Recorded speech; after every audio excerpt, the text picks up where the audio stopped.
Bueno, vamos a ver un poco qué es esto de la DPU, ¿vale? Entonces, la DPU es el Deep Learning Processor, que no es más que un procesador programable optimizado para redes neuronales, para estas redes neuronales profundas. Bueno, básicamente es tan sencillo como pensaros, un microlace está pensado para que sea de propósito general. Pues esto es también un soft processor, pero en este caso no es de propósito general, sino que está orientado a resolver de una manera eficiente, muy eficiente, las capas que más nos interesan en las redes neuronales. Ya un poco antes, cuando se había hecho esa introducción de andar por casa que habíamos hecho de las redes neuronales convolucionales, habíamos visto que había capas convolucionales, habíamos visto que había el max pool, esto que nos reducía la dimensionalidad, habíamos visto que había los ReLUs, que eran las funciones de activación, habíamos visto que había otro tipo, silosogmas, pues bueno, todas esas capas que son básicamente de un tipo, de otro tipo, pero que al final se usan en todas las redes neuronales, es la que vamos a ver aquí. Pero claro, como todo soft processor, donde tiene la potencia es que sean en épicos parametrizables. Entonces, pues bueno, que la podemos hacer más grande, más pequeño, con cierto soporte de capas, con ese soporte de capas, pues bueno, que podamos adaptar esta especie de procesador de propósito específico para resolver, pues bueno, los algoritmos que nos interesen, porque a lo mejor no es lo mismo que queramos resolver una AlexNet súper trivial, o ya que hoy en día ya es trivial, que una YOLO o que alguna otra cosa más sofisticada. Bueno, como ya os he comentado, entonces lo que va a tener es esa especie de procesador de propósito específico, va a tener un juego de instrucciones dedicado a resolver, pues bueno, lo que es lo más común en un gran conjunto de diferentes redes neuronales convolucionales, y hay un montón de opciones. Entonces, tenemos, pues bueno, opciones con menor latencia, con mayor latencia, tenemos opciones con menor throughput, con mayor throughput, y tenemos opciones también que están disponibles solo para sync, aunque, pues bueno, la documentación se habla de 6.000-7.000. La verdad es que todo esto tiene sentido en Sync Ultra Scale, no solo por el hecho de que es el Logic Fabric, todo el tejido de lógica programable es mucho más potente en UltraScale Plus. Es también el tema de que es necesario un procesador que también que sea capaz de trabajar pues bueno, de llevar una carga suficientemente grande, y con los Cortex A9 pues va a ser muy justos. Entonces, pues bueno, como ya os digo, yo creo que todo esto tiene sentido con los MPSOC. Más allá de los MPSOC, pues también hay soluciones, como veis aquí, para las tarjetas Alveo, que sabéis que las tarjetas Alveo te vienen con soluciones en DDR, o hay también alveos con memoria HBM, que sabéis que es la que está integrada en el propio encapsulado, de hecho como un multi-chip module dentro pues bueno, muy pegada a la FPGA, y podemos por eso conseguir una conexión de muy alto ancho de banda.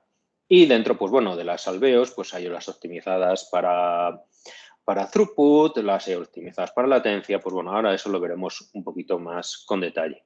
Al final, os vais a las hojas de datos de Xilinx y vais a tener que los nombres son estos nombres así que veis que es un poco críptico o sin el poco.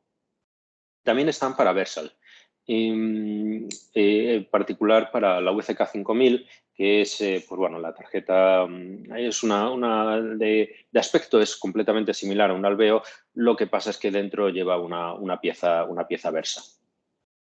Bueno, esa nomenclatura, que de primeras es muy críptica, en el fondo no es tan grave, porque lo que todas se llaman DPUs, todas son para CNNs menos una que es para RNNs, lo veremos en la siguiente transparencia. La plataforma, pues ya habíamos visto que Alveos hay con DDR y con HBMs, luego tenéis Versal con DDR, y luego está Sync, bueno, que no hay dispositivos Sync con HBM. Métodos de cuantización. El Decent es uno propietario de Xilinx. Luego, en umbrales de enteros o de camas flotantes son diferentes alternativas de cuantización, que ahora no vamos a entrar mucho en ello.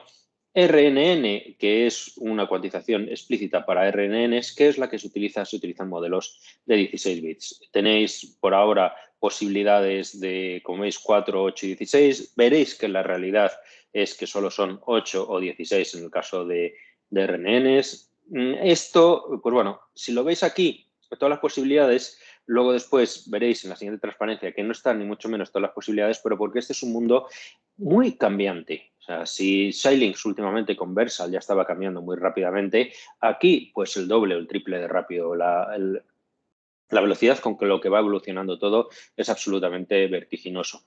Y luego, pues bueno, dentro de las diferentes variantes, pues hay dentro de la especificidad del propósito de redes neuronales, particularmente convolucionales, pues hay soluciones que son de propósito general y luego hay otras soluciones donde vamos bien orientados a alta tasa o baja latencia o en coste y con su correspondiente sistema de versiones.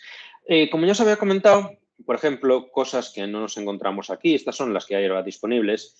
El bitwidth es solo 8 o 16, 16 solo en el caso de esta de las redes neuronales recurrentes, que la verdad es que tengo curiosidad si estáis vosotros interesados en, me imagino que casi todo el mundo estarán con redes neuronales convolucionales, pero bueno, seguro que alguno de vosotros también estáis con las recurrentes, que tienen muchas aplicaciones industriales. Como ya os había dicho, todos el resto son 8, lo que os comentaba de 4 bits o lo que os comentaba orientado en coste, pues seguro que ya las están desarrollando, ya las tienen en alfa por ahí probándolas, pero todavía no están disponibles. Quizá aquí, por ver un poco con detalle, esto de Example era el nombre originario, ¿vale?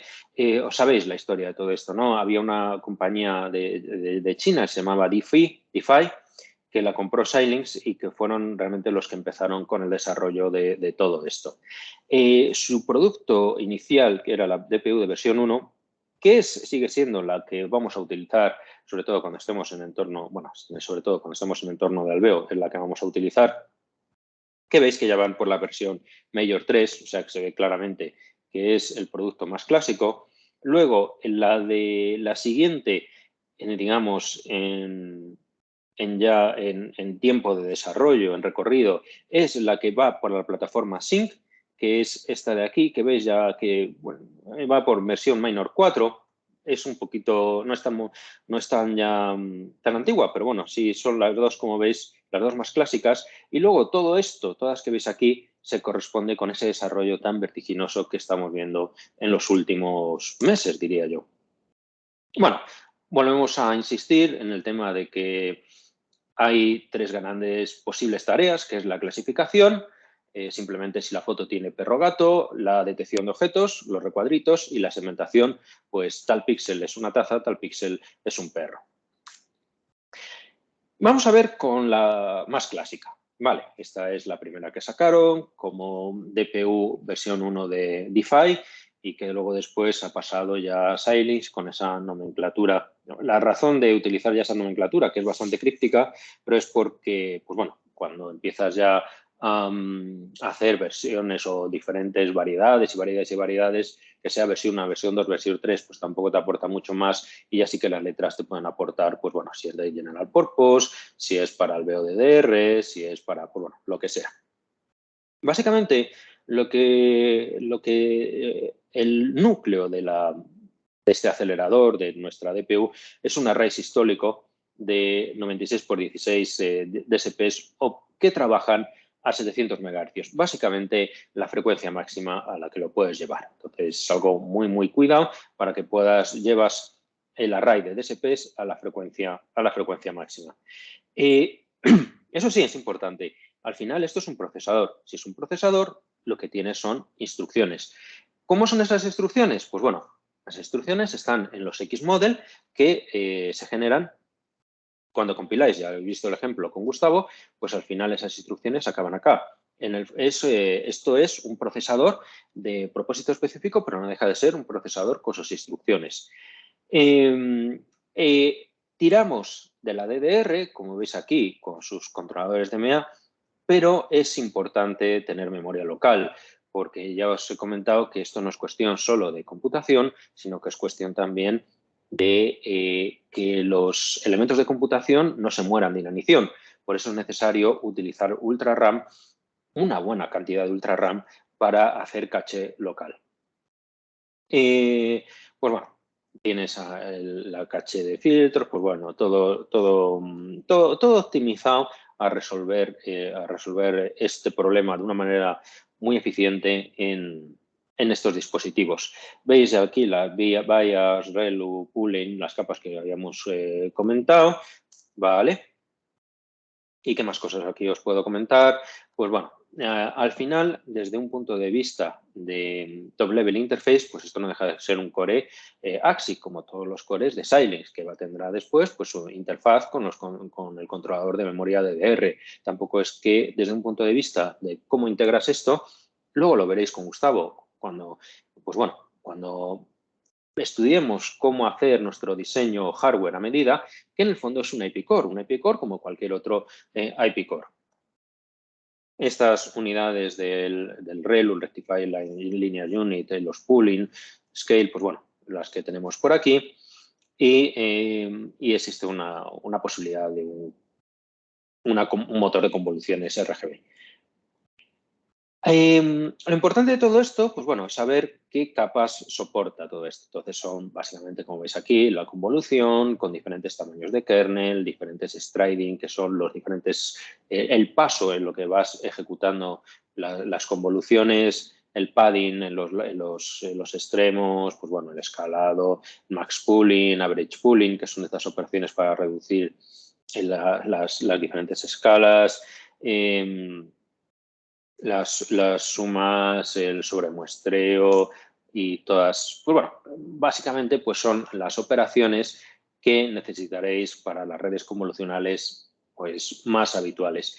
¿Que alguna operación no está soportada por la DPU? ¿Significa que estáis perdidos? No, pues porque siempre existe la posibilidad de hacerlo en software. Acordaros que lo que vamos a tener es un runtime. Ese runtime va a mandar las instrucciones a la DPU, se va a hacer la interacción con la DPU, pero puede ejecutar también capas, es un runtime que funciona sobre ese quad-core ARM64 o incluso la CPU, será un x86, una AMD o lo que sea, que nos puede ejecutar software, con lo cual pues no hay ningún problema. Al final va a ser un trabajo hardware-software. O sea, no significa que todo se haga en la DPU, sino que es una colaboración entre lo que se hace en el software y de esas llamadas del software a aceleración de diferentes funciones. Bueno, como ya os decía, pues al final tenemos el modelo en Café, hacemos el quantizer, el AI compiler y a través del runtime de aceleración, pues desde la CPU por PCI Express o desde también la CPU integrada, el PS, por la comunicación por buses AXI, pues aceleraremos con los diferentes elementos. En este caso os estoy hablando de la DPU para Alveo, pues con lo cual será el procesador de los servidores con PCI Express. Este es el modelo, como os digo, que utilizamos una única red, pero podemos tener otras posibles aplicaciones. Podríamos, por ejemplo, si somos capaces de nuestra FPGA meter 4 motores de estos, entonces si metemos 4 motores de estos, pues podemos acelerar o hacer una especie de 4 aceleradores virtuales para 4 diferentes aplicaciones. Una de clasificación de imágenes, otra de habla, otra de localización, otra detección de objetos, ¿vale? Pues cada una con su framework, pues eso no hay ningún problema porque al final después del compilador se generan instrucciones que llevamos con el runtime. O sea que en como veis, esa configuración flexible cuando tenemos varios aceleradores dentro de un dispositivo grande, un dispositivo como tenéis en las Alveo, que es un UltraScale Plus grande, una Virtuos UltraScale Plus grande, pues se puede hacer perfectamente.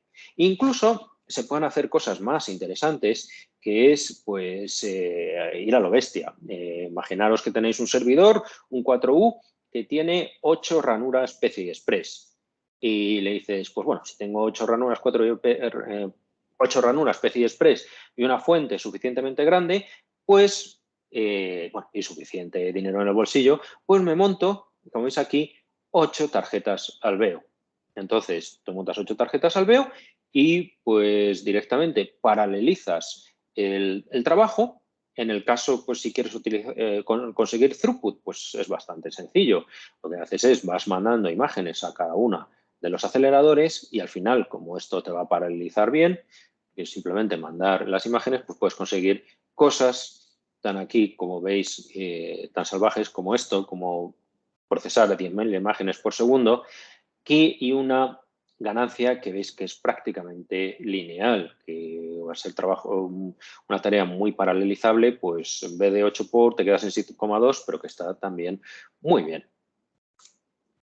Bueno, pues eso era, digamos, la versión más clásica para Alveo. Luego tenéis la versión clásica, o ya clásica, pero bueno, que ya que esto debe tener 2 o 3 años, para MPSOC.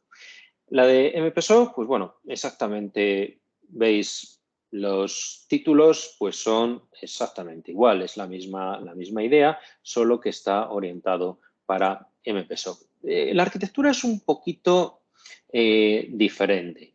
Entonces, lo que tenemos por aquí es este módulo de configuración, los diferentes processing elements del módulo de convoluciones y luego este Data Controller Module, que es el que ya se gestiona, el que ya se encarga de gestionar y de enviar, recibir datos, pues bueno, de hacer toda la gestión de los datos. Aquí se ven las cosas un poquito mejor, que lo que veis es que tenemos, pues bueno, desde la CPU y el controlador de memoria que estarán en el Processing System de Sync, o sea, el bloque ese del quad-core A53.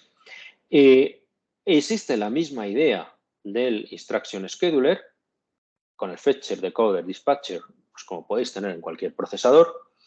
Existe un elemento DMA que es básicamente este Data Mover, que va a ser capaz es el que va a ser capaz de mantener alimentados a todos los Processing Elements con su correspondiente caché en la forma de block RAM, ¿vale? Y conexión directa a la memoria off-chip, la memoria DDR que tengamos en nuestro sistema. Y luego después tenéis un motor de convolución, porque la convolución al final es lo gordo, más un motor de capas misceláneas, que ahora lo veremos con un poquito más en detalle. Los Processing Elements son los que hacen las principales, las convoluciones, que es lo más fastidiado. Y luego después el pooling, el batch normalization, algunas otras operaciones que también son importantes, pero bueno, no son computacionalmente ya tan costosas, se hacen con este motor misceláneo. Aquí hablar del decoder, que lo que hace es, pues bueno, hay una pequeña parte de compresión también para tratar de hacer algunas optimizaciones más o menos inteligentes y, por supuesto, traemos de la memoria externa y volvemos a insistir en que no son motores que trabajan ellos solitos, sino que existe una interacción entre lo que tenemos en el runtime corriendo en software y lo que vamos a tener en las cosas que ese runtime lleva al acelerador. Digamos que este acelerador como DPU es algo, digamos, pasivo, secundario con respecto al software, que es el que va a controlar todo esto. Todo esto segmentado y tratando, pues bueno, de aprovechar al máximo los recursos del dispositivo. Las capas, pues parecido a lo que teníamos en el caso anterior. Entonces, como veis, tenemos convoluciones muy parametrizables, muy, digamos, variables en los aspectos de lo que podemos soportar, de convoluciones, más pooling, average pooling, las capas de pooling que también son importantes, el batch normalization, fully connected, que ya habíamos visto que las utilizábamos al final, ¿vale? El más ridículo, bueno, las capas típicas que podemos tener para una red neuronal convolucional. Hay que ver un tema importante, que es que no os olvidéis que la parte de computación y de inferencia son una pieza muy importante, pero al final siempre es necesario hacer un preprocesamiento de la imagen y un postprocesamiento. Entonces, preprocesamiento de la imagen, pues son cosas muy típicas, temas de correcciones tanto a nivel de brillo, de color, de distorsión, pues qué pasa si lo hemos hecho con un gran angular que te mete mucha distorsión o algún otro tipo, o simplemente queremos coger una cierta parte de la imagen, pues bueno, todas esas, o incluso decodificar el vídeo, una cosa que bastante interesante, sabéis que las piezas CV de Sync Ultra Scale tienen un decodificador de H264, H265, pues a lo mejor nos interesa, la imagen nos viene por la red en H264 y la decodificamos antes de hacer esa parte de inferencia. Y luego algún tipo de postprocesado, que puede ser pues ese bounding boxes, o puede ser, si estamos segmentando, pues todo lo que sea, todo lo que no sea una taza, ponerle, o todo lo que no sea yo mismo, ponerle el fondo de que estoy en una playa del Caribe o lo que queráis. Entonces, esto muy en relación con lo que vais a ver con Gustavo en el siguiente tema de cómo hacer plataformas a medida, que la DPU está bien para acelerar, pero la gracia de todo esto es que metáis más elementos, en particular ese postprocesado o interacción con otros bloques que tengáis en vuestro sistema y consigáis una solución completamente integrada, que es la gracia de la FPGA, que como podéis hacer un hardware, una plataforma a medida, podéis integrar todo lo que queráis. Y luego ya hay diferentes versiones. Hay versiones para High Bandwidth Memory, para la memoria que está integrada en el encapsulado, que es una memoria de alto ancho de banda, pues tenéis pues, los diferentes DPUs. Una vez más, en dispositivos grandes, dispositivos Versal grandes, se pueden instanciar varias DPUs y aquí pues esas están especialmente con un scheduler de altas prestaciones orientados a trabajar mucho más rápido de lo que podríais sacar datos en una memoria DDR y pues bueno, orientado a aplicaciones de alta velocidad. Todas estas que vais a ver ahora pues son diferentes variaciones más las que van a venir orientados a ya optimizar para un cierto tipo de problema. Altas prestaciones, baja latencia o lo que sea. Son variaciones que han ido haciendo la gente de Xilinx para tratar cada vez más de dar un catálogo más amplio que nos permita pues, bueno, ser más competitivos en diferentes problemas. Sí que es necesario que exista una cierta lógica aquí en la lógica programable, unos ciertos cores adicionales que son los que van para utilizar para inyectar las instrucciones, las interrupciones, las transferencias de datos. Pues bueno, siempre al final, pues bueno, existe esa conexión con PCI Express o existe esa conexión con los buses AXI en el caso de Sync o esos controladores de memoria o lo que sea. No es que la DPU sea el único diseño que vais a estar implementando en la FPGA, sino que son necesarios infraestructura, sobre todo para movimiento de datos adicional. Existe también una de baja latencia, que básicamente lo que hace es convoluciones back-to-back, tratando, pues bueno, de solapar operaciones y de optimizar el tiempo, digamos, de respuesta, utilizando no solo HBM, sino UltraRAM. Pues hay más otra nueva versión para Alveo DDR que está orientado a trabajar para altas tasas. Bueno, hay, como veis, muy diferentes versiones. De todas estas versiones, quizá lo más interesante es hablar de Versal. En Versal, sabéis que hay familias que tienen lo que llamamos los AI Engines. El AI Engines son procesadores arrays de procesadores vectoriales, procesadores VLIP vectoriales. Sí que originariamente en la historia de todo esto estaban pensados para resolver problemas de procesamiento de señal. Por ejemplo, te hacen la FFT, te la hacen muy bien, pero también es cierto que todo lo que sea un array de procesadores pues te va a venir muy bien para resolver, por ejemplo, las convoluciones. Te va a funcionar muy bien.